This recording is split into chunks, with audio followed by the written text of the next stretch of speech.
شاعر عام طور پر یہ بھی سنا کہا جاتا ہے کہ اگر آپ نے محبت کرنی ہے تو اردو سیکھ لیں، اور اگر آپ نے اردو سیکھنی ہے تو محبت کر لیں۔ ہاں اس بات میں کس قدر سچائی ہے کہ ایک شاعر جو ہے نا وہ محبت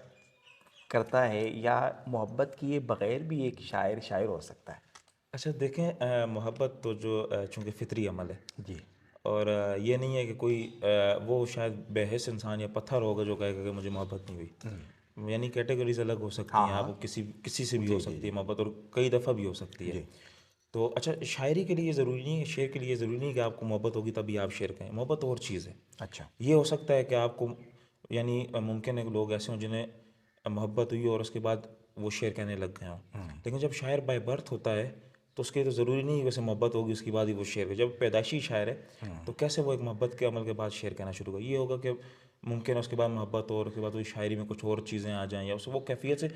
شاعر جتنی کیفیت سے گزرتا جاتا ہے، آبزرو کرتا جاتا ہے، تو وہ اس کے لیے ایک نئی چیز اس کی شاعری میں آنے لگ جاتی ہے میرے خیال سے۔ تو شاعری کے لیے محبت ضروری نہیں ہے، باقی ویسے ایک بے حس انسان محبت نہیں کرتا، ویسے ہر انسان میرے خیال سے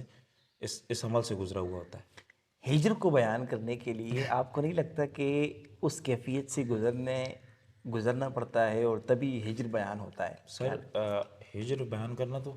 دیکھیں، اب جب آپ ایک کیفیت سے گزرتے ہیں نا تو ہجر اس کے بعد ہی آپ بیان کر سکتے ہیں، ورنہ ہجر کے اوپر کئی ایسے شعر ہوں گے جو آپ ابھی بھی پڑھتے ہوں گے، اس کیفیت سے گزر کے بھی آپ کو مزہ نہیں دیتے ہوں گے۔